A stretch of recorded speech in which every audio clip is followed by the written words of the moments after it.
तो वैज्ञानिकों ने आखिर मान ही लिया है कि किसी व्यक्ति की जो सोच है वही उसकी सबसे बड़ी बीमारी हो सकती है। सुनने में ये बात थोड़ी किसी आध्यात्मिक गुरु के प्रवचन जैसी लगती है ना? हाँ, बिल्कुल लगती है। लेकिन ये वो विज्ञान कह रहा है जो हर चीज का सबूत मांगता है। और ये विज्ञान के लिए एक बहुत बड़ा कदम है। सच में दशकों तक विज्ञान यही कहता रहा कि हमारा दिमाग एक उम्र के बाद बदल नहीं सकता। सही बात है। या हमारा डीएनए हमारी किस्मत है जिसे टाला नहीं जा सकता।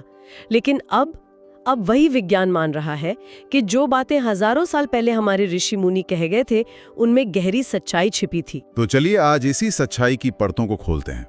इसकी शुरुआत एक बहुत ही जाने पहचाने एहसास से करते हैं। क्या कभी ऐसा महसूस होता है कि जिंदगी का पहिया एक ही जगह पर घूम रहा है?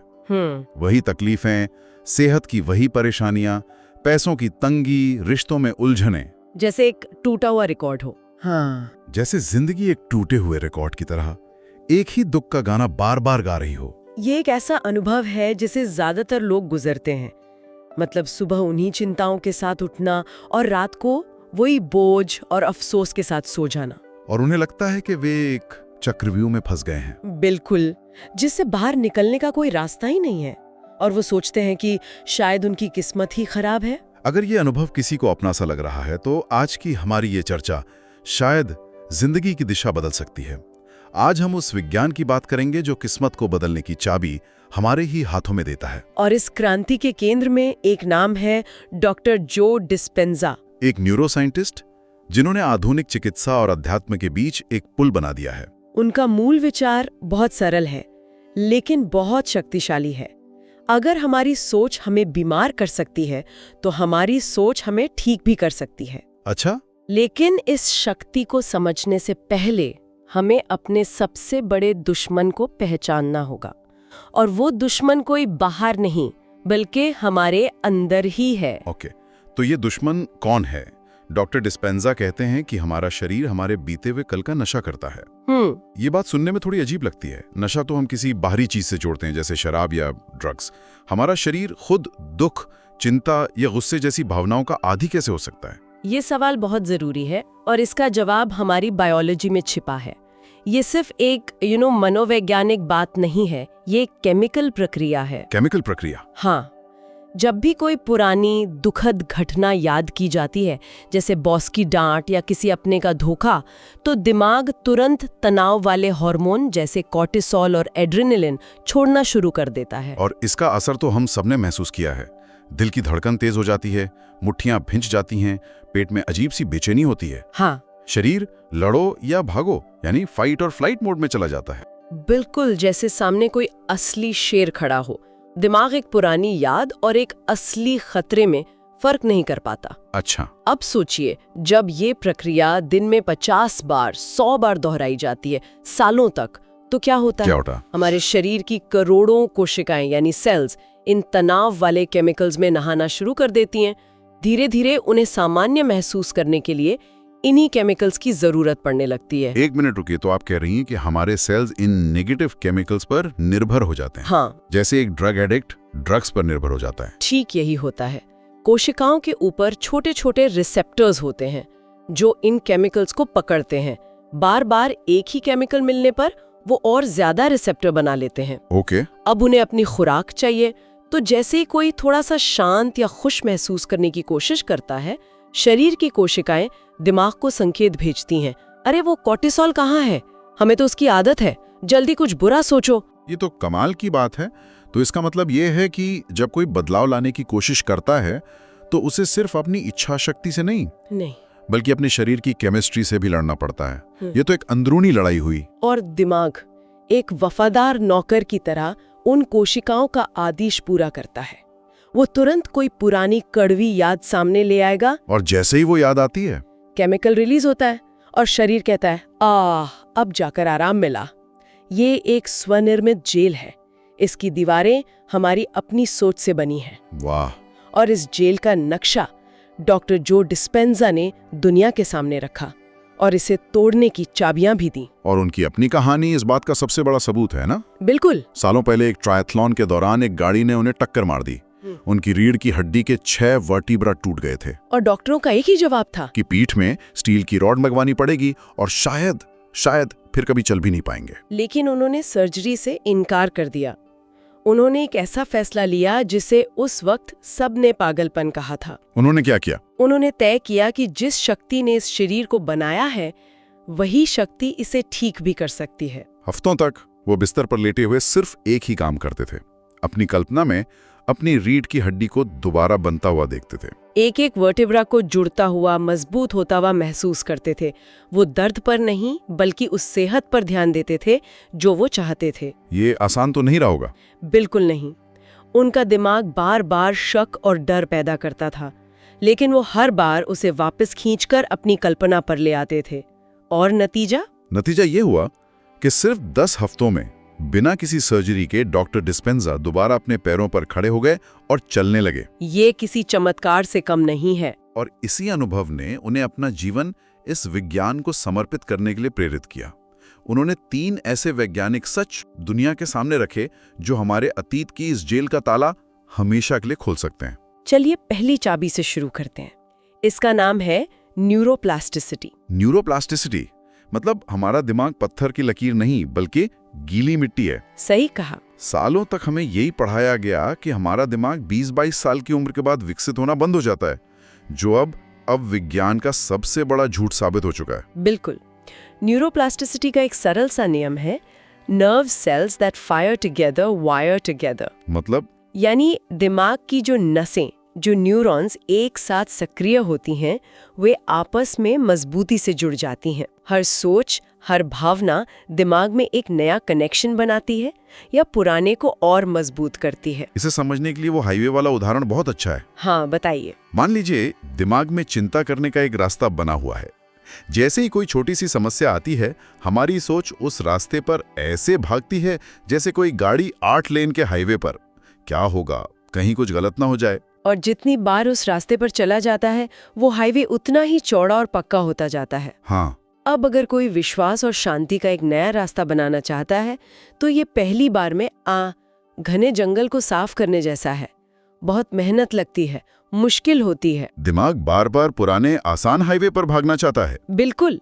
लेकिन अगर रोज अनुशासन के साथ जानबूझकर उस नए रास्ते पर चला जाए, तो धीरे धीरे वो जंगल साफ होने लगता है। एक पगडंडी बनती है, फिर कच्ची सड़क, और एक दिन वो सड़क एक नया हाईवे बन जाती है। और पुराना चिंता वाला हाईवे इस्तेमाल न होने की वजह से उस पर धीरे धीरे घास फूस उगने लगती है और वो गायब हो जाता है। यही है दिमाग के तारों को दोबारा जोड़ना, रीवायरिंग द ब्रेन। से यहाँ पर यह सवाल उठता है कि हम अपनी सोच से हर रोज बना क्या रहे हैं, एक जेल या एक महल? हमारी हर सोच हमारे दिमाग का आर्किटेक्चर बदल रही है। तो अगर हमारी सोच दिमाग के हार्डवेयर को बदल सकती है, तो क्या ये हमारे शरीर के सबसे गहरे कोड, हमारे डीएनए पर भी असर डाल सकती है? आपने बिल्कुल सही जगह पे चोट की है। क्या हम सच में अपनी किस्मत बदलने की ताकत रखते हैं जो हमारे जीन्स में लिखी है? यही हमें दूसरी चाबी पर लाती है, एपिजेनेटिक्स। एपिजेनेटिक्स यानी हम अपने डीएनए के डायरेक्टर खुद हैं। हम सब एक डर में जीते हैं कि अगर हमारे माता पिता को कोई बीमारी थी तो हमें भी होगी। हम मानते हैं कि डीएनए हमारी किस्मत की वो किताब है जिसे बदला नहीं जा सकता। हाँ, ये तो एक आम धारणा है।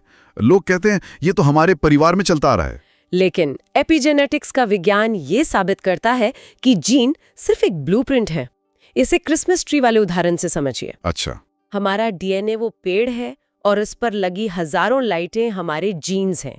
कौन सी लाइट जलेगी और कौन सी बंद रहेगी, इसका स्विच हमारे हाथ में है। और ये स्विच क्या है? ये स्विच है हमारा माहौल, हमारे विचार और हमारी भावनाएं। ओके। जब हम लगातार तनाव, डर और गुस्से में रहते हैं, तो हम उन जीन्स के स्विच ऑन कर देते हैं जो सूजन, कमजोर इम्यूनिटी और बीमारियां पैदा करते हैं। और इसके विपरीत जब हम प्यार, कृतज्ञता और आनंद की स्थिति में होते हैं, तो हम उन जीन्स के स्विच ऑन करते हैं जो सेहत बनाते हैं, जो शरीर की मरम्मत करते हैं, एंटी एजिंग एंजाइम बनाते हैं और हमें स्वस्थ रखते हैं। मतलब हमारी भावनाएं हर पल हमारे जेनेटिक कोड को निर्देश दे रही हैं। हर पल। तो एक भावना चुनना सिर्फ अपना मूड चुनना नहीं है, ये अपने शरीर के भविष्य को चुनना है। बिल्कुल।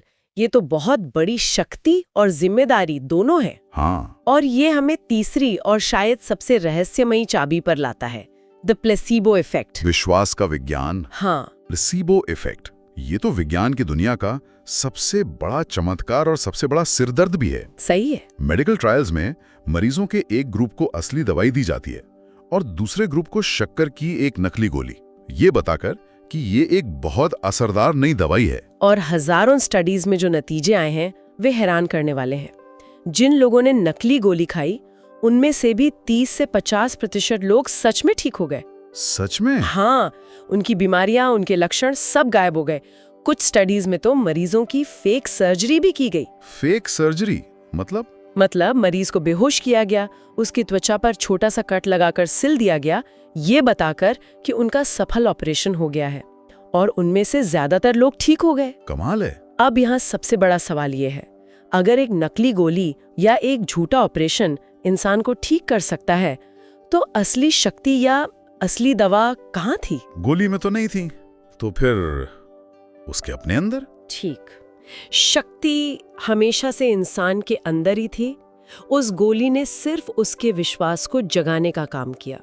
उस इंसान ने इतनी मजबूती से ये मान लिया कि वो ठीक होने वाला है कि उसके अपने शरीर ने वे सारे केमिकल्स बनाने शुरू कर दिए जो किसी भी दवाई से ज्यादा शक्तिशाली थे। बिल्कुल, जैसा डॉक्टर डिस्पेंजा कहते हैं, हमारा शरीर दुनिया की सबसे बेहतरीन फार्मेसी है।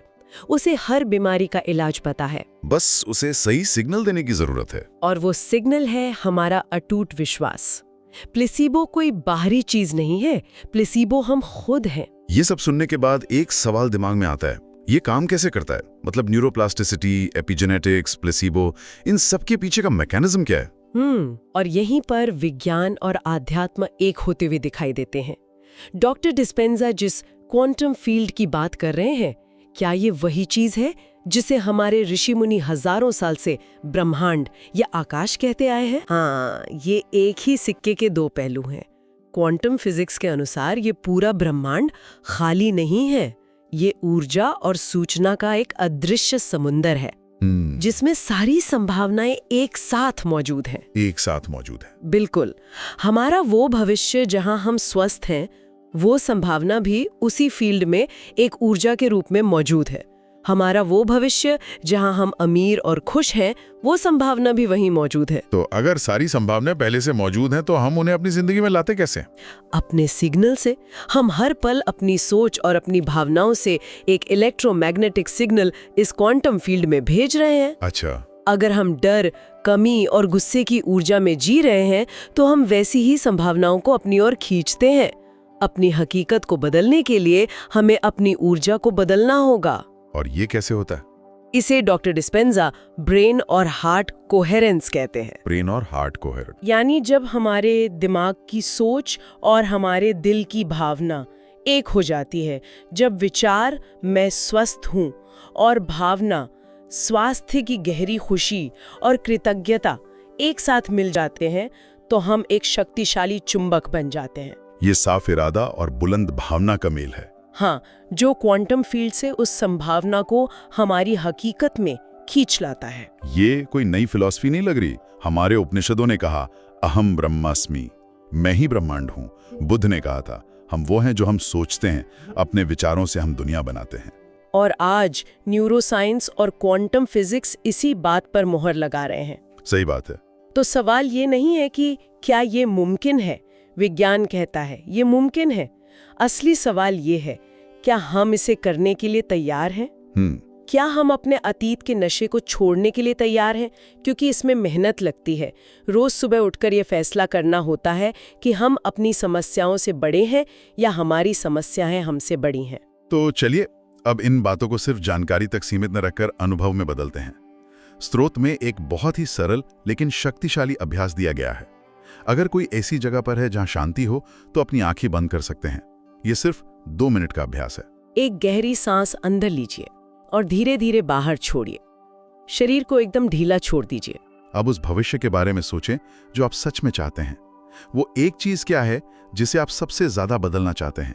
अपनी सेहत, अपने रिश्ते, अपनी आर्थिक स्थिति, किसी एक चीज को चुनिए। अब उसे सिर्फ सोचिए मत, उसे महसूस कीजिए। अगर अच्छी सेहत चाहते हैं तो उस सेहत को अभी अपने शरीर में महसूस कीजिए। अपनी गहरी आसान सांसों को महसूस कीजिए। शरीर में ऊर्जा, ताकत और जिंदादिली को महसूस कीजिए।